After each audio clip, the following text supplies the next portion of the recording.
Et salut les rôlistes, lecteurs et consommateurs d'univers fantastiques, et bienvenue dans cette nouvelle vidéo où je reviens vous parler de jeux de rôle dans ma nouvelle playlist Mes lectures et mes réflexions autour du jeu de rôle. Et cette fois-ci, je reviens pour vous parler de Vermine 2047. Je ne vais pas faire de focus gamme sur Vermine 2047, je pense que pour le moment je vais me contenter de simplement cette vidéo pour parler de ce jeu de rôle que j'ai reçu il y a quelques temps déjà et que j'ai enfin pris le temps de lire.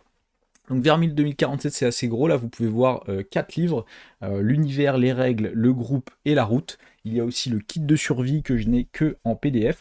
Donc je voulais vous présenter un petit peu ce jeu, ma lecture, ce que j'en ai pensé, tout ça dans une vidéo. N'hésitez pas à me dire en commentaire si vous avez lu Vermine, si vous y avez joué, ce que vous en avez pensé.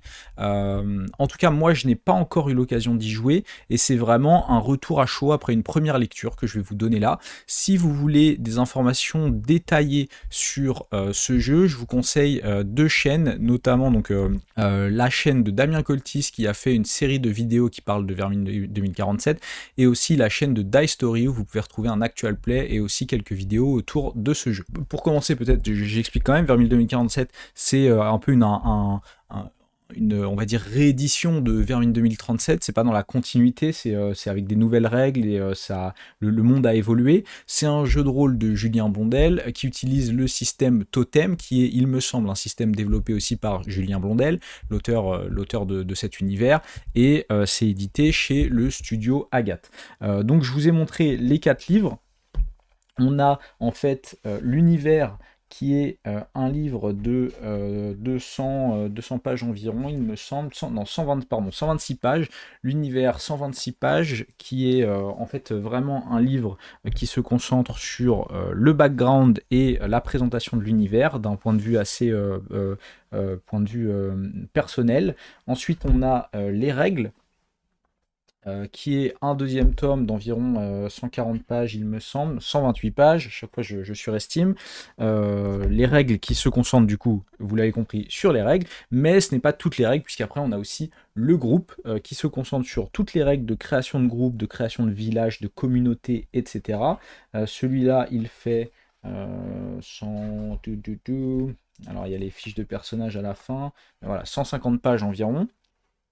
Et il y a aussi les règles de chamanisme dans ce troisième tome. Et ensuite, on a un premier supplément qui s'appelle La Route, qui, il me semble, fait 128 pages ou 140 pages, de la même façon. Hein, les 4 bouquins sont à peu près la même chose, voilà, 142 pages. Et le supplément La Route, qui est un recueil de 6 scénarios, ainsi que des règles supplémentaires pour maîtriser ou gérer des expéditions lorsqu'une communauté devrait voilà, lancer une expédition quelque part.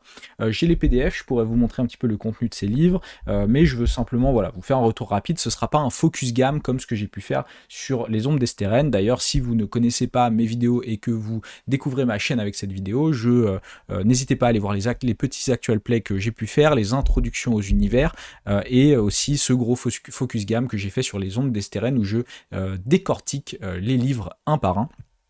Pour l'instant, comme je le disais, Vermine 2047, ce sera une seule vidéo, mais peut-être je m'offrirai le luxe de faire une vidéo d'introduction à l'univers à un moment, mais ce n'est pas prévu pour l'instant. À côté de ça, j'ai aussi reçu un kit en fait qui est avec un écran de jeu et des cartes de la France à noter, qui sont très jolies. Et vu que c'était le financement participatif, j'ai aussi, voilà, donc par exemple, ça c'est des exemples de cartes qu'on peut avoir, avec en fait une carte d'un côté et de l'autre à chaque fois écrit Vermine comme ça. C'est un parti pris, on aurait pu aussi avoir une carte de chaque côté pour économiser du papier ou avoir 2 fois plus de cartes. Mais bon, c'est vraiment pas mal. Ça permet d'alimenter les scénarios, de pouvoir se lancer une petite campagne autour d'une ou deux cartes comme ça qu'on utilise. Et j'ai aussi des pré-tirés, ça c'est très très cool pour pouvoir commencer. On a une illustration et on a un pré-tiré sur 4 pages comme ça. C'est plutôt cool. Il y en a 7, il me semble. 1, 2, 3, 4, 5, 6, 7, 8. Non, 7 pré-tirés. Et une double page qui est pour la communauté. Donc c'est voilà, les naufragés. C'est un groupe, de personnages et donc prêts à l'emploi. À côté de ça, j'ai aussi des feuilles de personnages vierges. Et je viens d'abîmer une feuille, je crois. Non, voilà. Donc recto verso, donc on a voilà, le totem, la réputation, le matériel, et à l'intérieur, toutes les stats. Ça se présente de la même façon que les pré-tirés, mais ce sont des feuilles vierges. Donc Vermine 2047, qu'est-ce que j'en ai pensé? Déjà, c'est très fourni. C'était vraiment beaucoup de matériel pour pas si cher que ça, pour un financement participatif qui a eu lieu déjà il y a plusieurs années. On se retrouve avec des livres d'une très bonne qualité. J'aime bien le fait que ce soit plusieurs livres de la même taille et que ce soit bien scindé, qu'on puisse par exemple emmener avec soi que le livre des règles ou que le livre de l'univers. C'est plutôt agréable à lire, du coup c'est pas trop lourd, c'est séparé de façon assez logique, donc plutôt un plus côté matériel et production.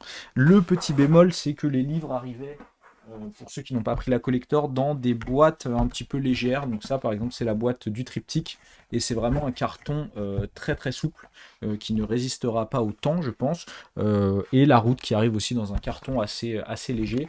Pour la route c'est moins grave parce que c'est juste un supplément de 140 pages, donc ça se fait assez bien, mais pour le triptyque de base, je vois pas trop l'intérêt de ce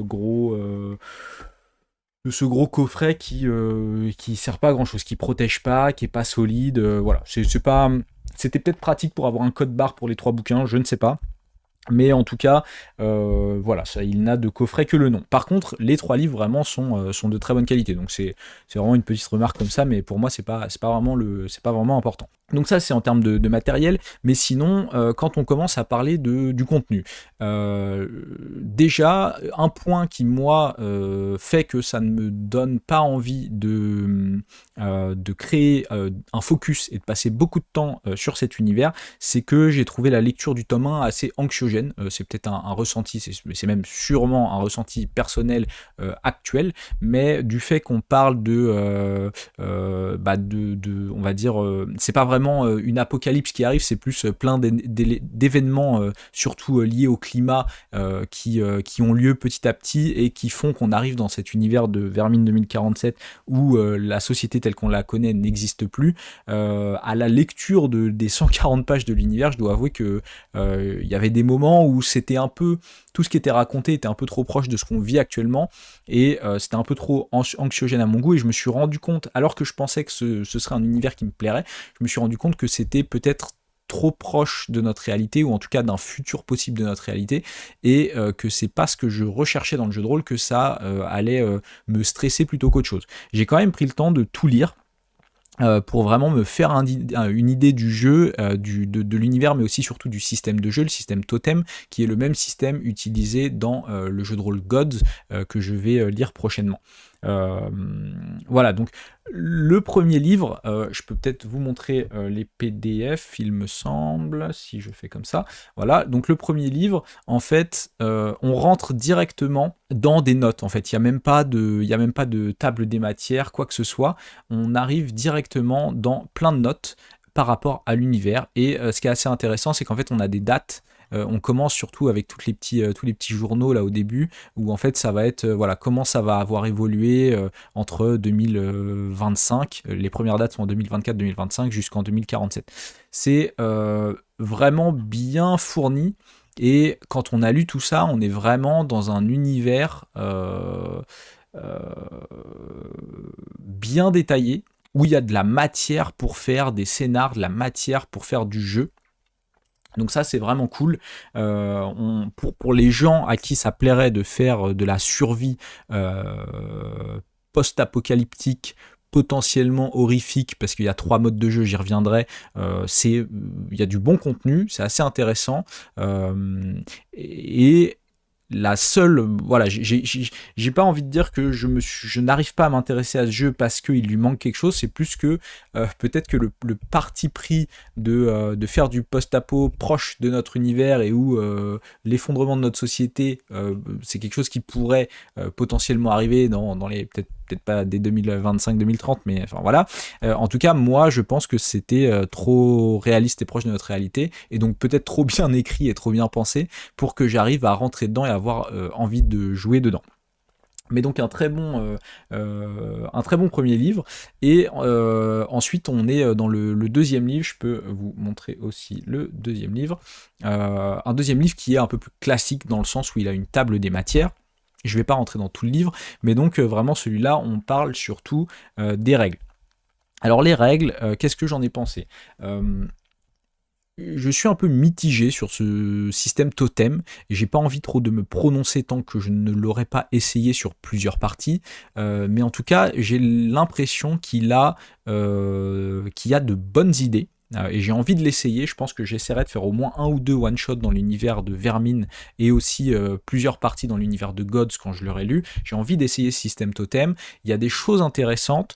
Et j'ai l'impression qu'il est assez touffu et que c'est assez dur de rentrer dans le système. N'hésitez pas à aller voir les vidéos de Damien Coltis sur sa chaîne YouTube, Damien Coltis, où il parle du système totem. Il l'explique plutôt en détail, donc je ne vais pas rentrer dans les détails du système, j'ai juste parlé de mon ressenti. J'ai l'impression que c'est un système assez touffu, qui a des bonnes idées, qui est peut-être parfois un petit peu trop lourd, mais d'un autre côté, cette lourdeur apporte une certaine... un certain intérêt, ça permet de doser la difficulté, aussi de doser les handicaps, c'est-à-dire les conditions dans lesquelles l'action va être réalisée, donc c'est assez chouette. Le gros reproche, ou en tout cas point faible que je pourrais citer sur ce système, c'est qu'on reste dans du tour par tour et de l'action par ordre d'initiative, donc très proche des poncifs du genre comme Donjons et Dragons. On va avoir un espèce de jet d'initiative, on va pouvoir avoir une espèce de posture qui va influencer notre jet d'initiative, ou une posture, ou en tout cas une espèce d'état d'attention, on va dire, et on va déclarer notre action, réaliser notre action, potentiellement l'adversaire va pouvoir faire un jet de défense, etc. On n'est pas sur une passe d'armes comme on pourrait l'avoir à Brigandine par exemple. Donc j'ai un peu peur que ça, plus le fait que le système de... En fait, si on ajoute ça avec le système d'armure, le système de santé, j'ai peur que les affrontements puissent durer pas mal de temps. Et j'aurais trouvé ça intéressant sur un système qui aurait pu se concentrer sur principalement la survie et la narration, de moins axé sur quelque chose de compliqué quand on est dans le combat, et peut-être quelque chose d'un peu plus rapide, d'un peu plus décisif, d'un peu plus mortel, qui se résolve en quelques jets de dés. Et voilà. Si je joue à Vermine, j'essaierai le système comme il a été prévu, de même que si j'essaye Gods, mais à mon avis, personnellement, bien sûr ça ne m'engage que moi, j'aurais préféré un système peut-être un petit peu plus clutch, un peu plus rapide, comme on peut l'avoir dans une passe d'armes à Brigandine par exemple. Sinon, globalement, plutôt bien écrit, plutôt clair. J'avoue, j'ai été aidé parce que j'avais déjà regardé quelques vidéos YouTube qui parlaient de ce jeu et de ce système avant de rentrer dans le livre, mais globalement, à la lecture du livre, j'ai trouvé ça assez limpide, assez facile à comprendre, bien qu'il y ait quand même beaucoup de concepts, ce qui fait que c'est difficile de tout retenir, notamment pour lancer un premier one-shot ou une première partie. Ce qui est intéressant aussi, ce que j'ai bien aimé, c'est qu'on a tout un système de matériel où on peut améliorer, réparer notre équipement, et il y a aussi un système de dés d'expérience ou de dés de matériel qu'on va pouvoir consommer, gérer, etc., et qui va un peu traduire les ressources de notre groupe, que ce soit des ressources un peu sociales ou des ressources matérielles. Donc plutôt cool, un bon système à essayer, peut-être un petit peu trop lourd à mon goût. On a une dizaine de pages d'introduction, une trentaine de pages qui parlent vraiment du système, ensuite une quarantaine de pages qui se concentrent sur le matériel, une quinzaine de pages qui se concentrent sur la santé, 5 pages qui se concentrent sur les totems, et 2-3 pages sur les rencontres, comment créer des PNJ, des créatures, des choses comme ça. Voilà. Et le livre 3 qui est donc le groupe. Et le groupe, globalement, en fait, ça va se concentrer sur les totems, les capacités de totem du groupe, puisqu'en fait, chaque personnage peut être lié à un totem et va avoir des capacités liées à ce totem. Et ensuite, le groupe dans son ensemble va aussi être lié à un totem et va pouvoir développer des capacités de groupe liées à ce totem. Donc, on va avoir tout le groupe et toutes les règles attenantes à ce groupe, comment on le crée et comment on fait jouer le groupe comme un ensemble.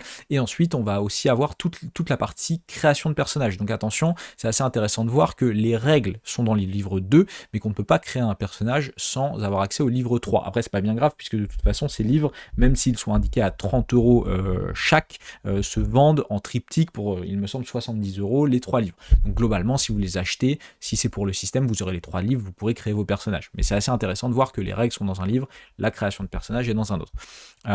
Et donc, la liste des capacités de totem des personnages est aussi dans ce livre-là. Et on a ensuite une partie un petit peu ce qui s'appelle phase collective, mais ça va être surtout l'expérience et enfin les points d'expérience, que ce soit des points d'expérience de groupe ou des points d'expérience de personnages, et aussi la notion de vote qui est assez intéressante. L'idée, c'est de dire qu'en fait, dans cet univers, il y a de nombreuses rumeurs, et que ces rumeurs peuvent devenir vraies ou non au choix des... j'ai pas envie de dire personnage, mais plutôt au choix des joueurs. Donc par exemple, vous pourriez arriver devant une, je sais pas, une grotte, ou on va dire un métro désaffecté, vous rentrez dans une ville et il y a un escalier qui s'enfonce dans les tréfonds de la ville, avec un signe qui indique que c'est un vieux métro, et vous pouvez proposer par exemple 2 choix, ou 3 choix, ou même proposer à vos joueurs d'avancer des théories, et ensuite toutes ces choses-là, les choix que vous proposez ou les théories de vos joueurs, ce sont les rumeurs liées à ce métro, des choses dont ils ont pu entendre parler durant leurs aventures.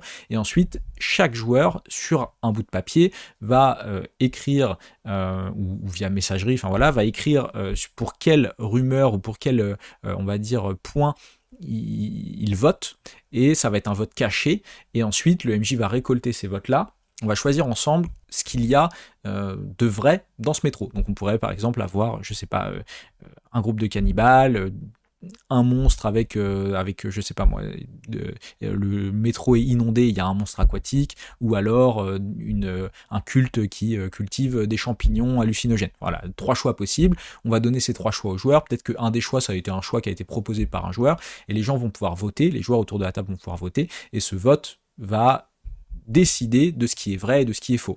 Donc c'est assez intéressant parce que les joueurs peuvent un petit peu soit se faciliter la vie, soit aussi se tirer une balle dans le pied en décidant d'un truc dangereux avant d'aller explorer. Et même s'ils savent ce pourquoi ils ont voté, ils auront la surprise jusqu'à la fin, puisque le MJ va récolter tous les votes, mais ne va pas dire quel vote est prépondérant et donc ce qu'ils vont trouver dans ce métro. Donc je trouve ça assez intéressant parce qu'il y a un peu d'appréhension. On sait pourquoi on a voté, mais on ne sait pas ce pourquoi les autres ont voté. Je trouve que c'est un concept assez intéressant que j'essaierai d'utiliser, je pense, notamment en one-shot ou dans des parties, dans des campagnes courtes. Et ensuite, il y a aussi quelques pages pour pouvoir créer sa communauté et gérer sa communauté. Donc le truc en partie intéressant, en partie peut-être...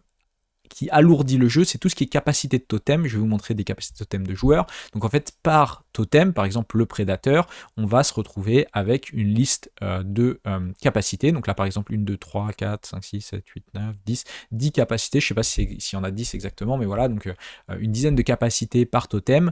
Et donc ces capacités, ça va être des capacités qu'on va pouvoir apprendre et qui vont avoir des effets. Donc par exemple, l'instinct du chasseur, une capacité de niveau 1, apprentissage 5, donc quelque chose d'assez facile à apprendre et qu'on peut apprendre quel que soit le mode de jeu. Le personnage peut agir avant les autres lors du premier tour d'un combat s'il est en offensive. De plus, lorsque le personnage est en situation de track, il peut utiliser des réussites pour infliger des pertes de réserve d'effort à raison de 2 dés par réussite jusqu'à épuiser sa proie.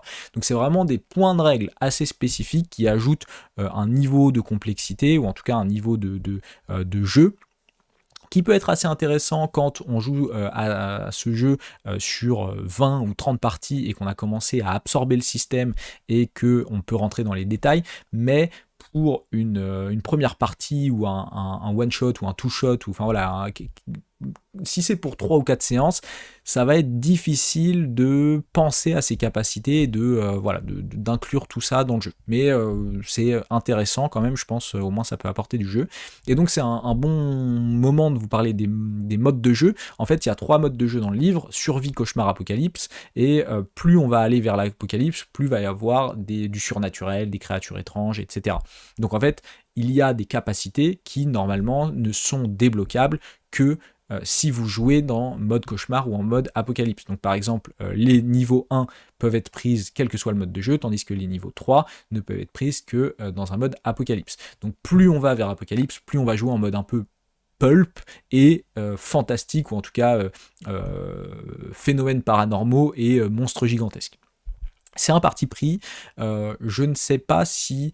vous pouvez aller voir la vidéo de Damien Coltis, encore une fois, qui en parle beaucoup, et je le rejoins un peu sur certains de ses propos. Je ne sais pas si c'est un très bon choix d'avoir ces 3 modes de jeu, parce que ça nous met un peu sur une balance. D'un côté, c'est intéressant et on peut faire évoluer le jeu dans une certaine direction, et même passer d'un mode de jeu à un autre durant une campagne, mais d'un autre côté, ça fait qu'à chaque fois qu'on veut préparer une partie, on doit un peu se poser la question de quel mode de jeu on veut utiliser, et donc ça rajoute un niveau de complexité dans l'utilisation des règles ou la création des personnages non joueurs, la création même des personnages joueurs, et la création des monstres, etc., etc. Donc à la lecture, j'ai trouvé ça assez intéressant, mais pourquoi ne pas avoir fait un choix fort de simplement présenter un seul jeu avec un seul mode de jeu. Voilà, j'ai pas lu de choses officielles là-dessus. Ce serait intéressant d'avoir le point de vue de l'auteur et des gens qui ont participé à ce projet pour savoir ce qui a drivé ce choix, et aussi intéressant de la part des utilisateurs du jeu, s'ils utilisent plusieurs modes de survie, plusieurs modes de jeu, s'ils varient d'un à l'autre, de l'un à l'autre, et s'ils trouvent ça intéressant ou pas. Donc d'ailleurs, si vous avez joué à Vermine, que vous en êtes là dans la vidéo, n'hésitez pas à mettre en commentaire si vous utilisez plutôt un mode de jeu qu'un autre, ou si vous variez entre les modes de jeu selon vos parties, selon vos envies. Voilà pour le 3e livre. Et donc en plus de ça, on a La Route, qui propose principalement des idées d'aventure et des règles d'avancée sur les expéditions. Donc ça, c'est la première trentaine de pages du bouquin. Et ensuite, il va présenter sur à peu près le même nombre de pages 3 scénarios pour le mode survie, 3 scénarios pour le mode cauchemar, 3 scénarios pour le mode apocalypse, sachant que certains de ces scénarios, c'est indiqué assez facilement adaptables en cauchemar, etc. Enfin, voilà, même s'ils sont classés en survie, cauchemar ou apocalypse, il y a des scénarios plus ou moins facilement adaptables. Globalement, j'ai trouvé que c'était des scénarios assez intéressants. Il y en a un ou deux que j'ai passé assez vite. J'avoue, j'ai pas lu tout en détail, mais la plupart, je les ai lus vraiment de A à Z. J'ai trouvé que c'était des scénarios qui étaient potentiellement assez faciles à prendre en main, même si j'ai trouvé que ça manquait peut-être un peu d'un point de vue externe aux événements qui vont se dérouler. Je ne sais pas si je suis très clair, mais je trouve que les scénarios dans le commerce forcent une trame, ou en tout cas ont un peu quelque chose de préparé, qui n'est pas un cadre de jeu, mais qui est plus une histoire.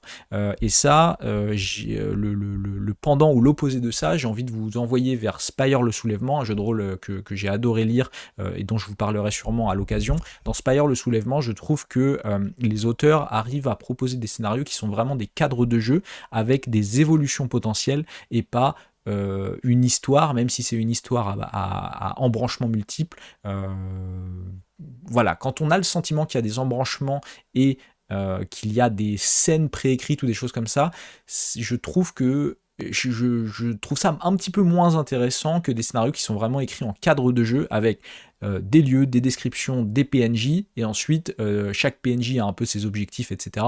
Et selon ce que les joueurs font, on fait évoluer la situation, et en fait, le cadre de jeu suffit pour amener du jeu, amener de l'histoire, sans avoir à avoir des textes écrits ou des scènes préparées, ou si les joueurs arrivent avant telle heure, si les joueurs décident de passer par là d'abord, etc. Voilà, c'est mon avis. Mais globalement, des bons scénarios qui se lisent plutôt bien, donc c'est un supplément assez intéressant à consommer pour ceux qui aiment bien avoir des idées, des présentations, des inspirations, des scénarios tout prêts en inspiration. Et après, il y a un kit de survie que je n'ai qu'en PDF, que je vous l'avoue, je ne l'ai pas lu, mais globalement, c'est un peu comme un kit d'introduction, un gros kit d'introduction. Donc on a, vous voyez, c'est découpé un petit peu comme les 4 tomes précédents, c'est-à-dire que vous avez une partie univers, une partie règles, une partie groupe et une partie aventure. Et donc ça permet d'avoir voilà, un peu la description de l'univers, les règles de base, forcément vous n'avez pas toutes les règles, un peu les trucs par rapport au groupe, et quelques scénarios. Mais je vous avoue, j'ai pas lu ça. J'ai l'impression qu'il y a 3 scénarios, le village, les éoliens, les silencieux. Mais comme je les ai que en PDF, j'ai pas encore pris le temps de consommer ce PDF. Voilà, globalement donc un bon jeu. Que je ne regrette pas cet achat, je ne regrette pas cette lecture. Le seul regret que j'ai, c'est l'anxiété que la lecture du tome 1 peut créer du fait de notre contexte actuel. Chacun est impacté plus ou moins et chacun voilà, voit midi à sa porte par rapport à ça. Mais moi, c'était un peu too much, too réaliste. Mais globalement, un jeu plutôt cool que j'ai envie d'essayer. Si je dois lister des points vraiment clés, parce que là, je vous ai parlé de ma lecture. Maintenant, c'est un peu mes réflexions autour du jeu de rôle liées à cette lecture. Si on passe sur cette étape-là, qu'est-ce que je retire de ce jeu ? Je retire de ce jeu un système que j'ai envie d'essayer. Pas parce qu'il m'attire énormément, mais parce que j'ai trouvé qu'il y avait des idées intéressantes que je pourrais potentiellement réutiliser, implémenter dans d'autres systèmes, ou en tout cas que j'ai envie d'essayer. Donc un système de jeu qui a le mérite de me dire, c'est clair, ça donne envie d'essayer, mais un système un peu lourd où à mon avis c'est difficile d'en tirer toute l'essence en faisant que quelques parties. Ça c'est un point. Deuxième point vraiment clé, je pense que c'est le système de vote. Je trouve ça assez intéressant. Il y a même en fait dans la plupart des scénarios, il présente un passage où vous pouvez demander à vos joueurs de faire un vote. Donc ce système de vote, je trouve que c'est plutôt cool avec cette histoire de rumeurs. Je pense que c'est quelque chose qu'on peut facilement mettre en place dans n'importe quel scénario, n'importe quel univers, et c'est peut-être quelque chose que j'essayerais, notamment je trouve ça intéressant, même sans parler du fait de présenter ces rumeurs d'un coup au même moment, ça peut être intéressant. Par exemple, vous êtes dans une auberge, je sais pas quoi, voilà, de base je prends un truc plutôt Medfan, mais vous êtes dans un lieu de rencontre. Et là, vous dites à un de vos joueurs, dis-moi ce que ton voisin est en train de raconter à son interlocuteur lorsqu'il parle d'une base désaffectée qui se situe à 10 km au nord. Et donc là, il va inventer une rumeur, faites comprendre à vos joueurs que c'est une rumeur, et ensuite, 2 heures plus tard, il y aura peut-être un autre PNJ qui proposera une autre rumeur. Donc vous pouvez avancer cette rumeur ou dire à un autre de vos joueurs, tu viens de rencontrer un tel qui t'a vendu des rations, et il te dit, attention à la base désaffectée à 10 km au nord, quel est le danger qui pour lui se trouve dans cette base, et tu demandes à ton joueur, et en fait petit à petit tu crées 3, 4, 5 rumeurs par rapport à cette base, les joueurs vont commencer à se poser des questions, ça va un peu titiller leur curiosité, et si jamais ils y vont, et là on pourra faire un vote, et que ce soit eux qui votent pour quelle rumeur sera vraie. Ça ne fonctionne que si vous avez un groupe assez nombreux, parce que si vous jouez avec 3 joueurs, ça veut dire que un joueur qui vote, par exemple vous jouez avec 3 joueurs et il y a 4 rumeurs, ça peut être compliqué de départager, et en plus, du coup le joueur a quand même de grandes chances, s'il vote pour quelque chose, il se doute que ça va... Enfin voilà, ça voit beaucoup d'importance. Par contre, si c'est un groupe de 5 ou 6 joueurs et qu'il y a 2 ou 3 rumeurs, ça peut, à mon avis, amener du jeu assez intéressant. Voilà pour les votes. Sinon, le système...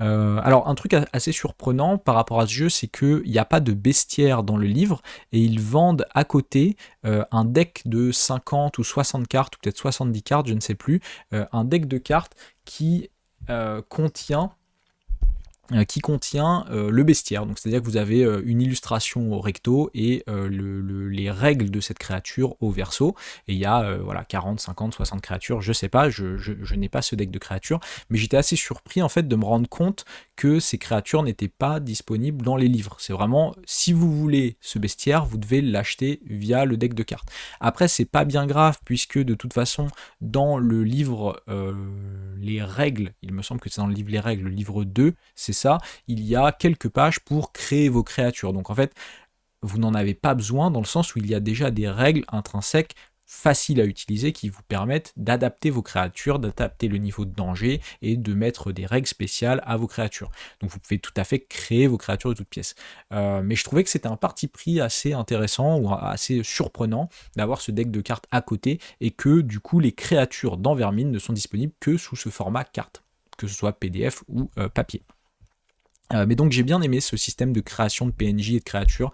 Je trouve que c'est assez intéressant. Si je devais créer un jeu de rôle un jour, je pense que j'essaierais d'avoir quelques pages qui un peu donnent des guides ou des conseils sur comment créer vos rencontres, vos affrontements, vos PNJ, vos créatures, etc. Je trouve que c'est plutôt un bon point. Il y a vraiment, si je devais jouer dans cet univers, il y a vraiment quelques points qui sont principalement présentés dans le livre Univers, justement, le premier livre.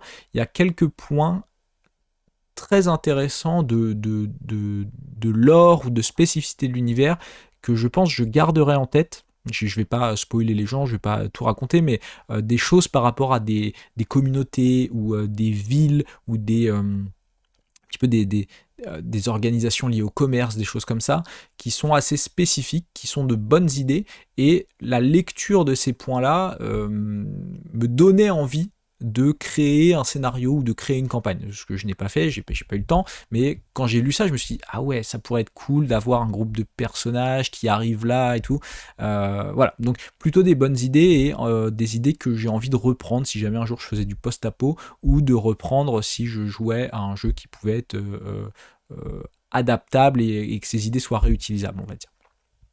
Voilà, j'ai l'impression d'avoir beaucoup parlé déjà. Je ne crois pas avoir d'autres choses à vous dire sur Vermine 2047 pour le moment. Je vous remercie de m'avoir écouté si vous êtes toujours là. N'hésitez pas à mettre un pouce vers le haut et un commentaire sous la vidéo. Ça m'aide au référencement. Je sais que je suis une toute petite chaîne YouTube, mais c'est toujours très agréable de voir vos retours et de pouvoir discuter avec vous en commentaire, ou même de voir les j'aime s'accumuler sur les vidéos. N'hésitez pas à me dire aussi s'il y a des univers, des jeux ou même des livres que vous voudriez que je traite. Donc dans cette nouvelle playlist, je le rappelle, mes lectures et JDR, en fait je vous parle de tout ce que je consomme, même en médias. Je pourrais parler de séries ou de films, de livres, de BD, de recueils de nouvelles, et en quoi ça me nourrit dans mes réflexions liées au jeu de rôle. Donc si vous avez une œuvre favorite que vous voudriez me conseiller, ou un jeu de rôle favori que vous voudriez me conseiller, n'hésitez pas à me le dire, je le rajouterai dans ma liste de choses à lire potentielles. Voilà, mais en tout cas, j'espère que ce genre de vidéo, ce genre de format vous plaît. Peut-être reviendrai-je avec une vidéo ou deux sur Vermine plus tard. Pour l'instant, ce n'est pas prévu, mais comme je le disais, j'aurai peut-être une introduction à l'univers assez courte, comme je l'ai fait pour l'Empire des Cerisiers, Kamisha, les Ombres d'Esteren. Ça viendra peut-être, mais voilà, pour l'instant, j'ai d'autres vidéos que j'ai envie de faire plus que ça, et d'autres jeux de rôle que j'ai envie de mettre plus en avant que celui-là, qui, même s'il m'a plu, n'a pas préférence à mon cœur du fait de son setting, on va dire. Je vais m'arrêter là, je parle maintenant pour ne rien dire. Je vous dis à bientôt, je vous souhaite bon jeu, et j'espère que vous avez apprécié cette vidéo.